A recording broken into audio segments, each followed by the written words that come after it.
오늘 이제 이 말씀의 제목은요, 위기가 찾아왔을 때 기도를 포기하지 마라 라고 하는 게 오늘 말씀의 제목이에요. 아마 여러분 제목만 들으시면 목사님이 대충 무슨 설교를 하겠다라고 신앙생활을 오래 하신 분들은 감이 잡힐 것 같은데, 그런 뻔한 이야기보다도 왜 우리가 그 길을 걸어가야 하는지에 대한 이야기를 다니엘의 이야기를 통해서 좀 함께 나눴으면 좋겠습니다. 여기 앉아 계신 분들 뿐만이 아니라 온라인으로 예배에 참여하시는 모든 분들이 기도의 시간이라고 하는 것이 우리 영적으로 숨을 쉬는 시간이라는 것을 다 알고 계신 분들입니다. 몰라서 못하는 게 아니에요. 그럼에도 불구하고 우리가 그 자리로 나아가지 못하고 기도의 시간을 확보하지 못하는 이유는 다른 게 아니죠. 삶이 너무 바쁜 거예요. 삶을 자기를 영적으로 돌아볼 시간마저 가지지 못할 정도로 바쁘고 힘드니까 하루하루를 살아내기가 너무 벅찬 거예요. 그래서 기도해야 된다는 건 알지만 오히려 기도의 시간이 나의 영혼에 힘을 준다라고 하는 것보다는 좀 더 육체적인 힘을 갖는 게 나는 더 좋다라고 하는 게 저뿐만이 아니라 모든 분들이 가진 생각이라고 저는 생각을 합니다. 자, 근데 문제는 뭐냐? 이런 기도의 시간을 놓치게 되면 우리의 영은 메말라 간다는 거예요. 이게 문제인 거예요.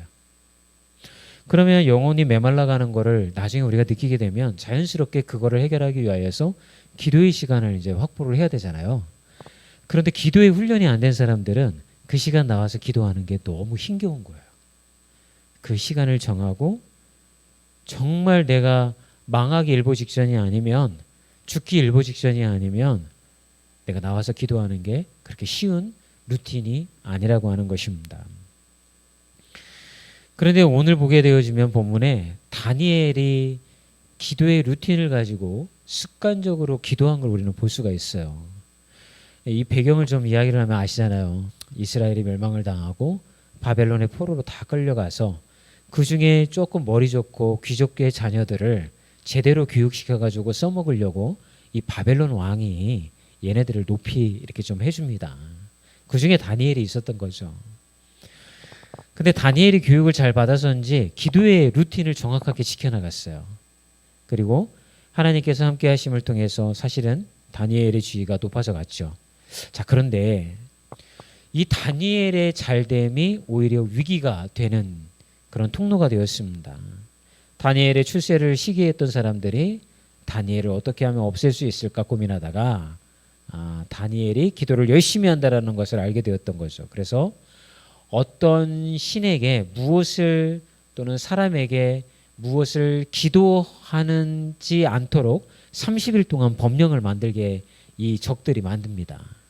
그러면 분명히 다니엘이 기도할 거고, 그러면 다니엘을 우리가 없앨 수 있을 것이다 라고 하는 계책을 세운 것이죠.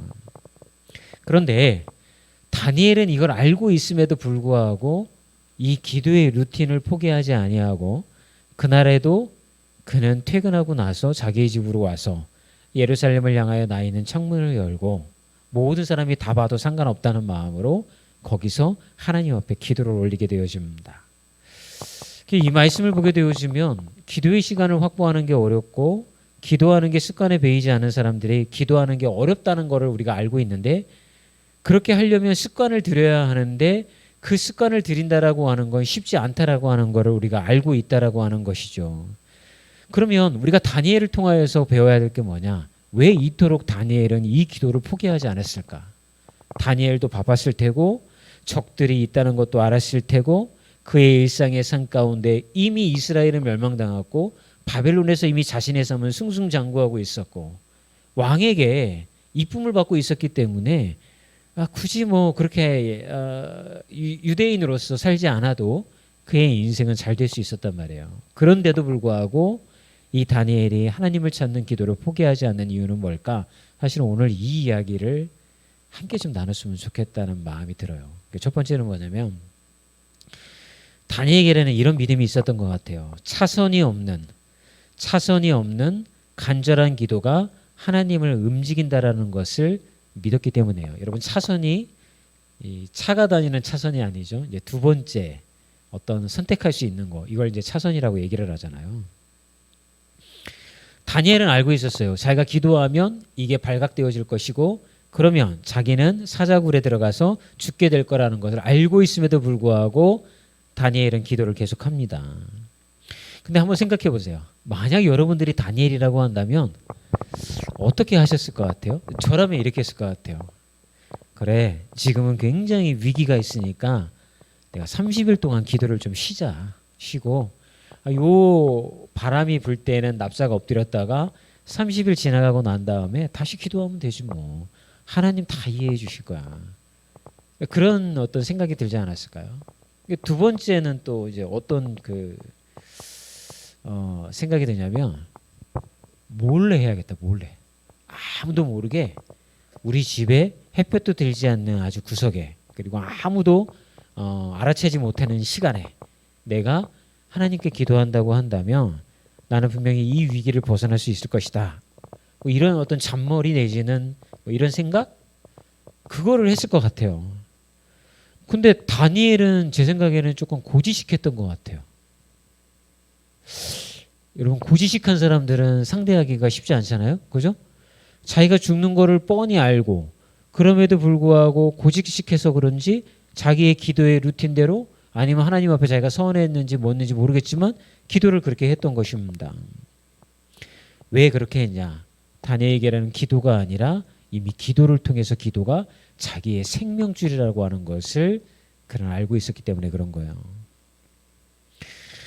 여러분 우리는 흔히 문제를 놓고 기도하지만 사실 그 문제를 놓고 기도할 때 그 문제를 해결할 수 있는 하나님이 분명히 내 문제를 해결해 주시기를 원하는 마음으로 기도하지만 그 기도가 응답이 되어지지 않아도 내가 하나님 대신 기댈 수 있는 무언가를 마음속에 찾으시죠. 고개 끄덕인 분들만 아멘. 저도 그래요.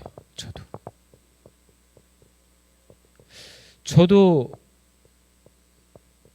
이 어떤 제 삶에서 지금 뭐가 문제가 생기면 기도하죠. 그런데 기도를 하면서 마음 한구석에는 만약 내가 기도한 대로 응답이 되어지지 않으면 나는 이 문제를 이러한 방식을 통하여서 해결해야 되겠다라고 하는데 자연스럽게 저의 생각이 흘러가더라고요. 그럼 중간에 제가 딱 깨요. 아, 이건 아니지. 하지만 생각이 흘러가면 멈출 수가 없어요. 그런 어떤 차선에 대한 계획함이 사람이라고 한다면 다 마음속에 있다라고 하는 것이죠. 그런데 이렇게 차선책을 의지하면서 기도의 자리로 나온 사람들이 참고해야 할 사건이 성경에 있어요. 하나님이 그런 생각을 가지고 하나님 앞에 나와 기도하는 사람을 어떻게 했는지 보여주는 사건이 바로 야복강가의 야곱의 사건입니다. 그래서 창세기 32장 21절과 31절 가면 여러분 다 아시는 거잖아요. 이제 에서에게로 돌아가기로 마음을 먹었고 근데 야복강가에 도착했고 야곱은 두렵고 그래서 이제 첫 번째 한 게 뭐냐면 자기 가족들과 자기의 그 선물을 가지고 이 종들과 함께 다 먼저 그룹을 나뉘어서 이제 가게 만들죠. 그래서 형 에서를 만나게 되면 이게 뭐냐? 그러면 동생이신 야곱이 형 에서에게 드리는 선물이고 여기는 다 가족들입니다. 이렇게 하겠다라고 하는 거예요. 근데 그럼에도 불구하고 에서가 마음이 누그러뜨리지 않아졌다라고 하는 이야기가 자기의 귀에 들리면 자기는 도망갈 생각을 야복강가에 혼자 남아서 하고 있었던 거예요. 여러분, 야곱이 하나님 앞에 기도한 최우선의 방법은 뭐였어요? 에서의 마음이 누그러져서 자기를 환대하는 거예요. 그런데 만약 자기가 기도한 대로 응답하지 않으면 야곱의 차선책은 도망가는 거였어요. 여러분, 야곱의 이름이 갖는 뜻이 뭡니까? 야곱이라고 하는 게 뒤꿈치를 붙잡은 자라고 하는 뜻이잖아요. 근데 이거를 이제 이름을 더 파고 들어가면 영어로 이렇게 의미를 보면 도망자라고 하는 의미가 있어요. 사기꾼이라고 하는 의미가 있어요. 여러분, 야곱은요, 뭘 잘하던 사람이었어요? 도망을 잘하는 사람이에요. 형 에서의 장자권을 빼앗았을 때에도 형 에서가 자기를 죽일지 모른다라고 하는 생각이 있으니까 어떻게 했어요? 도망갔어요. 외삼촌인 라반의 집으로 도망을 갑니다. 외삼촌인 라반의 집에서 일가를 이루고 결혼해서 재산도 형성을 했습니다. 거기서 외삼촌은 라반에게 야곱이 위협이 되어지니까 야곱은 또 도망을 칩니다. 그리고 세 번째로 또 형 에서를 만나는 상황에서 일이 뜻대로 풀리지 않으면 그의 마음 가운데에는 도망가야겠다라고 하는 생각. 그가 제일 잘하는 건 도망가는 겁니다. 이게 그의 차선책이었던 거예요. 자, 이런 고민하고 있는데 혼자 남아서 걱정 때문에 밤잠을 못 자고 있는데 새벽에 누군가 나타났습니다. 하나님의 천사였습니다. 씨름을 했습니다. 여러분 아시죠? 고관절을 부러뜨렸습니다. 거기가 어디냐면 여기입니다. 여기. 이 안쪽에. 자, 퀴즈 나갑니다. 왜 하나님의 천사는 야곱의 고관절을 부러뜨렸을까요? 1번 힘이 세서. 그건 아니라는 거 아시잖아요. 제가 이미 사전에 힌트를 다 드렸어요. 야곱의 주특기가 뭐라고 그랬어요? 도망가는 거였어요. 고관절을 부러뜨렸어요. 도망을 못 가요. 하나님은 이미 다 파악하고 있는 거예요. 야곱이 지금 지가 기도한 대로 응답이 되어지지 않으면 어떻게 할 거라는 거 하나님은 다 아시는 거예요. 천사를 보내셨어요.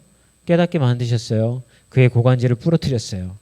야곱의 차선책을 무너뜨립니다. 이제 야곱에게는 선택할 수 있는 게 아무것도 없어요. 하나님만 붙잡아야 되는 거예요. 그러니까 야곱이 뭘 합니까? 천사를 붙들고 매달립니다. 그러면서 뭐라고 얘기합니까? 나를 축복하지 않을 바에는 차라리 나를 여기서 죽여라. 나를 축복해달라고 매달리게 되는 거죠. 그때 하나님이 천사가 축복하고 그의 이름이 야곱에서 이스라엘로 바뀌는 사건이 야복강 사건입니다. 여러분, 하나님은 우리의 마음속에 있는 우리가 생각하는 차선책을 다 압니다. 근데 우리가 기도하러 나왔을 때에 그 계산하는 거 모르실까요? 그러면 이제 우리가 기도가 달라져야 되는 거죠. 어떻게 매달려야 됩니까? 고관절이 부러진 야곱처럼. 하나님이 아니면 내가 살아날 수 없고 하나님이 아니면 나를 살릴 수 있는 자가 이 땅 가운데 아무도 없다라고 하는 고백을 우리가 해야 되는 거예요. 여러분 다시 다니엘로 돌아가 볼까요? 다니엘은 왜 위험을 알고도 기도를 계속했을까요? 다니엘은 아는 거예요. 물론 이번 한 번 어떻게 피해갈 수 있어요? 아까 제가 얘기한 대로 30일 동안 기도하지 아니하는 차선책, 아무도 모르게 혼자서 숨어서 기도하는 그런 차선책, 그거 하면 어쩌면 야곱은 지금 닥친 위기를 피해갈 수 있을 거예요. 그런데 이렇게 해서는 하나님의 자녀의 길을 걸어갈 수가 없는 거예요. 또다시 위기가 닥쳐오고 적들이 다니엘을 공격하려고 할 거 아닙니까? 그때마다 다니엘은 야, 이번만 피하자. 이번만 하나님도 나를 이해해 주실 거야. 내가 이렇게 하는 거 하나님이 다 하실 거야. 어? 그러니까 내가 이렇게 해야 되겠다. 인간적인 방법이지만 이렇게 해야 되겠다. 그런데 다니엘은 그렇게 갈 수 없다는 걸 아는 거예요. 다니엘은 자신의 차선을 다 끊어버립니다. 자기가 더 이상 의지할 수 없는 길을 걸어갑니다. 그러면 저는 이 말씀을 준비를 하면서 여기에 제 마음 가운데 이런 질문이 딱 떠오르는 거예요. 만약에 내가 의지할 수 있는 두 번째 차선을 내가 퇴로를 끊어버리고 하나님만 의지한다고 매달렸을 때 그때 정말 내가 원하는 방향으로 하나님이 내 인생의 길을 열어주시고 문제를 해결해 주실까? 이런 질문이 딱 떠오르는 거예요. 어떨까요?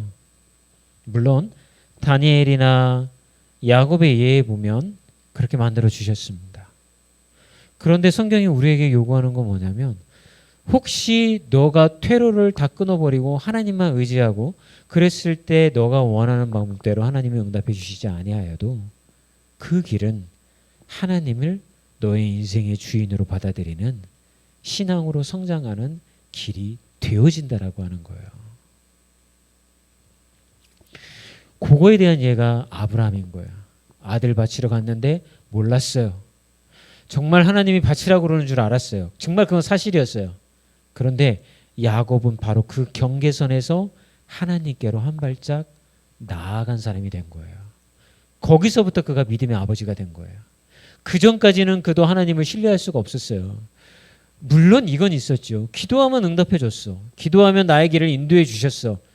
요거까지는 마치 초보 신앙인처럼 하나님을 믿으면서 기도 제목이 생기면 나와서 기도하고 해결되면 또 돌아가고 이건 가능해요. 그런데 하나님은 아브라함을 믿음의 아버지로 세우기를 원하셨어요.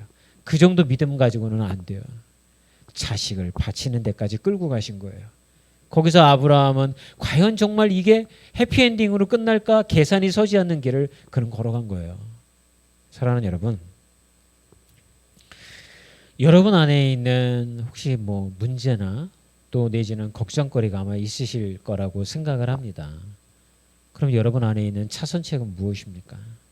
오늘 이 시간 주님이 우리에게 원하는 건 그 차선책까지도 내려놓기 위해선 기도가 필요하다라고 하는 거예요.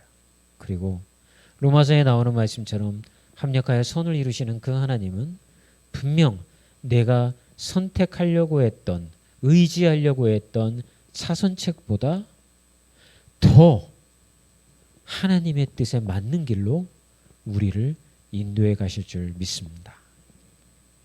자, 그러면 구체적으로 무엇을 기도해야 될까요? 우리가 위기를 벗어날 기도를 하는 것도 중요하지만 이제 이런 상황에서 기도해야 될 게 뭐냐면 여러분의 마음이 땅을 바라보지 않도록 기도해야 되는 거예요. 자, 이게 무슨 말이냐면 베드로전서 5장 8절을 가면 베드로가 이런 고백을 합니다. 읽어볼까요? 시작. 근신하라 깨어라 너희 대적 마귀가 오는 사자같이 두루다니며 삼킬 자를 찾나니. 우리 아이랑 차 타고 가는데 갑자기 우리 아이가 그래요. 아빠 지방령을 알아요? 내가 그랬나? 옛날에 제 20대 때 한참 유행하던 웹소설 이런 데 보면 지방령 나오고 뭐 이렇게 했잖아요. 모르세요? 지방령 아세요? 예, 이렇게 횡단보도에 보면 그 미신을 믿는 사람들이 그 횡단보도가 사고가 잘 나는 횡단보도가 있잖아요. 거기서 꼭 사람들이 많이 죽는다고. 뭐 그리고 시골 내려가면 왜 그 계곡 물가나 이런데 꼭 저기서 빠져 죽는 데서만 사람이 빠져 죽는다고 뭐 이런 얘기 하잖아요. 그러면 그 뭡니까 그 샤머니즘을 믿거나 아니면 그런 어떤 무당 이런 쪽에 있는 사람들은 뭐라고 이야기를 하냐면 거기에 한을 품고 죽은 귀신이 붙어 있다는 거예요. 그래서 지박 거기에 묶여 있다. 땅에 박혀 있다. 지방령. 그래서 지방령이라고 그렇게 얘기를 하거든요. 그래서 거기서 이제 그 원혼을 달래줘 가지고서 이 천상으로 보내드려야지만 여기서 사고가 일어나지 않는다. 그러니까 이 관점이 어떤 관점이냐면 여기서 사고가 많이 나고 누가 죽고 다치고 넘어지고 이 모든 것들이 귀신들의 장난이다. 이렇게 생각을 합니다. 여러분 폐가에 가지 말라고 그러죠. 그죠? 왜 가지 말라고 그러는 줄 아세요? 걔네들의 관점으로 봤을 때에는 폐가에 귀신이 많기 때문에 그런 거야. 우리 잘 안 믿죠. 그죠? 이거에 대한 기독교인들은 안 믿고 거부감이 있어요. 근데 문제가 뭐냐? 그러다 보니 뭐까지 우리가 무시하게 되어지냐면 사단과의 영적 싸움까지도 우리는 무시하게 되어지는 거야. 그러다 보면 우리가 우리의 삶 가운데 신앙생활하는 것이 사단의 영역 가운데 싸움이 있다라는 것을 잘 인정을 안 하게 되어지더라고요. 근데 베드로전서 5장 8절 좀 전에 말씀에 보면 우리 보고 깨어있으라고 그러잖아요. 왜냐하면 마귀는 사탄은 오는 사자와 같이 삼킬 자를 찾아서 주의를 맴돌다고 있다는 거야. 그러면 그 악한 영은 사탄은 어떤 역할을 합니까? 우리의 마음을 하나님을 바라보지 못하게 만들고 땅을 바라보게 만드는 거예요. 땅을 바라보게 만든다라고 하는 거는 어떤 그 주님에 대한 어떤 하나님으로부터 주어진 그런 열망, 뭐 사명, 뭐 비전, 뭐 이런 거 있잖아요. 그리고 신앙생활 내가 이렇게 열심히 해야 되겠다 어떤 이런 마음 이런 것들을 차갑게 식어버리게 만드는 거예요. 그러니까 사단이 최종적으로 목표를 두게 만드는 건 여러분의 영혼이 하나님을 외면하고 떠나는 거예요. 그 관계를 깨트리는 게 사단의 최종 목표란 말이에요. 그러면 우리가 막 하나님께 기도하면서 주님 제가 이 모든 문제 가운데에서 하나님을 찾으면서 차선을 믿지 않고 하나님만 의지하게 만들겠습니다. 막 하면 여러분의 상황을 자꾸 어그러뜨리는 거야. 그러면 그 어그러뜨리는 게 누가 하는 장난이겠습니까? 하나님이 하시는 일일 수도 있지만 만약 그 열매가 내가 하나님을 외면하게 만들고 하나님으로부터 주어진 비전을 외면하게 만들고 차갑게 식어버리는 마음을 갖게끔 만드는 거라면 그거는 사단이 역사하는 거란 말이에요. 그걸 영적으로 근신하고 깨어 있으라는 얘기예요. 이제 찬양팀들이 이제 이 말씀 준비하다가 이런 생각이 들었어요. 우리가 이제 기도하고 있는 게 우리 찬양팀이 뭐 시골에서 찬양하지 못하는 교회들에 가서 작년처럼 집회하고 같이 즐겁게 찬양하고 이런 소망을 품었잖아요. 작년에 하고 나서 우리 마음이 너무 기뻤잖아요. 근데 올해 들어서 우리가 그런 데를 찾으려고 그러니까 다들 부담스러워하고 외면하고 뭐 안 와도 된다 이렇게 얘기하고 막 이래요. 그런 걸 보면서 제 마음 가운데 이게 지금 무슨 일이 벌어지고 있는 거지? 우리는 뭔가 막 이런 걸 통해서 우리가 지금 뭔가 하고 있다라고 하는 거를 증명하기 위해서 지금 이게 하는 게 아니라 정말 이것도 못 누리는 곳을 찾아가서 열악한 환경이지만 같이 가서 같이 우리가 함께하고자 하는 마음으로 찾아가려고 하는데 왜 일이 이렇게 되지? 이런 생각이 차게 되는 거예요. 그러니까 마음 군데 어떤 생각이 듭니까? 싫으면 말고 배고픈 사람, 목마른 사람이 우물 파는 거지. 우리는 안 해도 돼. 너희들이 문제지 뭐 우리가 문제야? 여러분, 사단은 끊임없이 우리로 하여금 그런 것들을 통하여서 우리의 시선이 하나님을 향하여서 그래도 주님 우리를 필요한 것을 보내주십시오 라고 기도로 찾고 구하는 것이 아니라 뭐 싫으면 많은 거야. 안 하면 돼. 우리도 편해. 아유 귀찮다야. 이렇게 자꾸 사명과 우리의 비전을 식어버리게 만든다라고 하는 것이죠. 이런 게 신앙으로 들어오게 되어지면 어떻게 해나갑니까? 왜 교회에 나가야 하는지 기도해야 하는지 우리를 자꾸 주저앉게 만들고 하나님에게 기대하는 마음이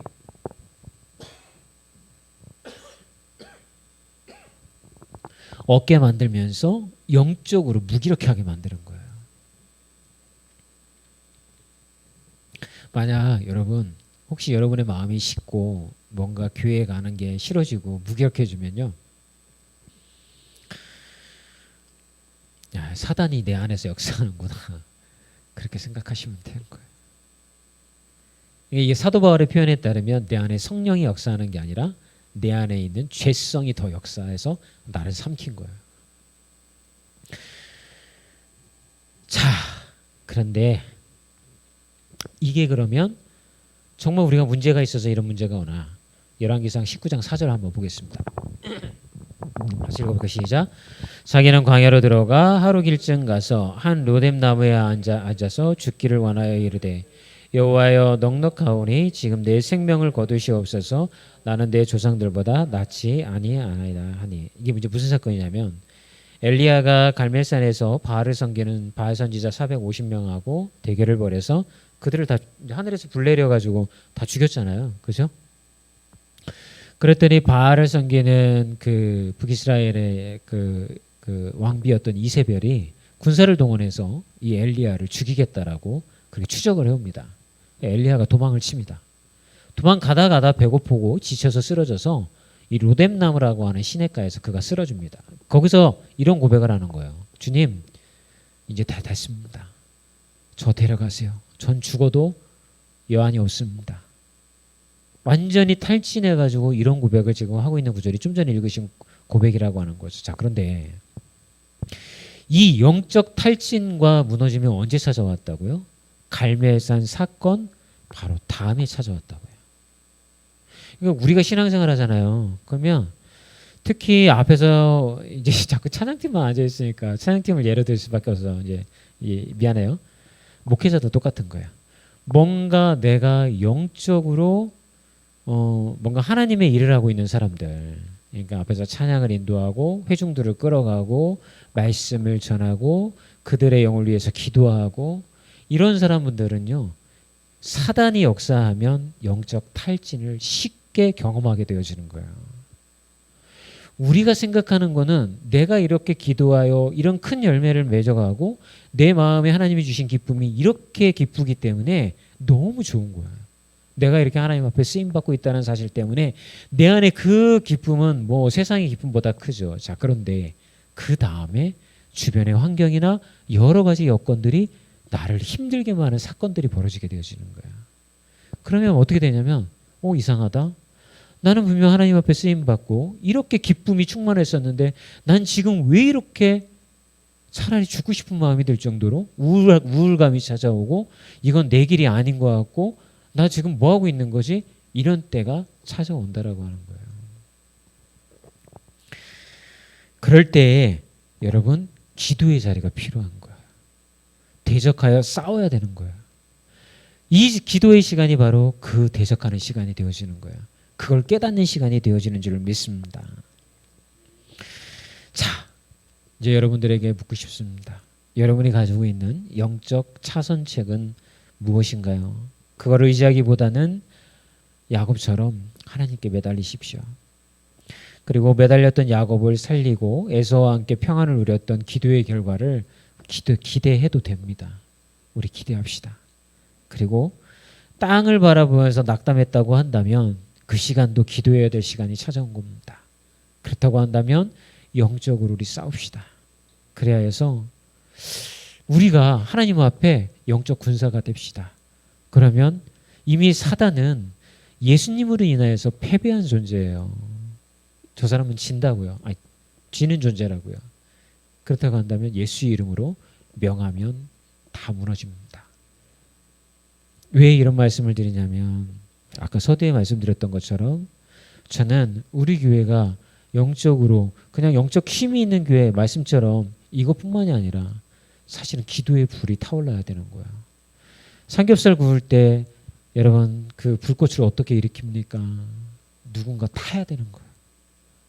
숯이 타야 나머지 석탄 집어넣고 뭐 집어넣었을 때 불이 붙고 나무가 붙는 거예요. 그러면 그 불꽃을 일으킬 수 있는 번개탄이 필요해요. 우리 교회에도. 근데 그런 마음을 가지고 우리가 기도하러 와야 되는 거예요. 내가 우리 교회의 기도의 번개탄이 돼야 되겠다. 번개탄은 다 타면 어떻게 됩니까? 오래 갑니까? 금방 불 붙었다. 그죠? 불을 붙여주는 역할을 하는 누군가가 있어야 되는 거예요. 그 기도의 번개탄이 된다면 여러분 누군가 하나님이 기도가 필요한 분들을 이 자리에 붙여줄 줄 믿습니다. 그래서 불이 붙을 때까지 우리가 기도하자고요. 잠깐 기도하겠습니다.